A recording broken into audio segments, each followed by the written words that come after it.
Norway की वजीर-आज़म इरना Solberg Hindustan पहुंच चुकी है। इरना सोलबर्ग के साथ आला अफसरान की एक टीम और एक तिजारती वफ्द भी आया है।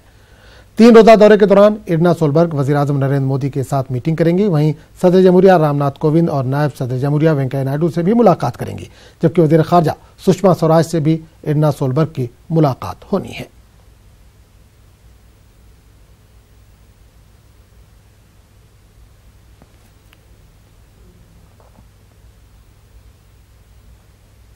तो टीम इंडिया ने ऑस्ट्रेलिया में शानदार जीत दर्ज की है। कोहली का इस पर क्या कहना है, आइए आपको सुनवाते हैं। It was a team effort through and through, and that's what we strive for. We strive to play well as a team.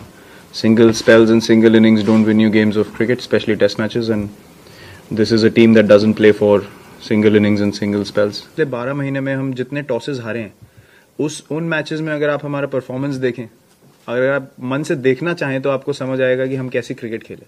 जो टॉसेस हम जीते उसमें दूसरी टीम आसपास भी नहीं आई है हमारे।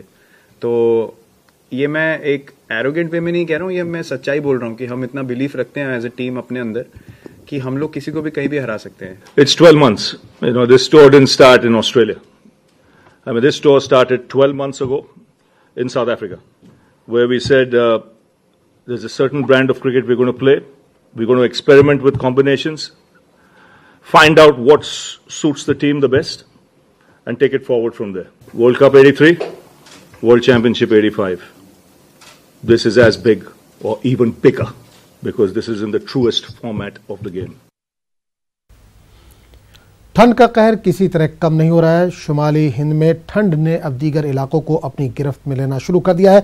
पंजाब में सर्द लहरों ने आम जिंदगी को घरों तक महदूद कर दिया। लोग मोटे और गर्म कपड़ों में मलबूस होने के बावजूद आग के इर्द गिर्द ही राहत महसूस कर रहे हैं। सुबह के औकात में कोहरे की दबीज चादर छाई रहती है, जिसकी वजह से आमदोरफ्त में दिक्कतें पेश आ रही हैं।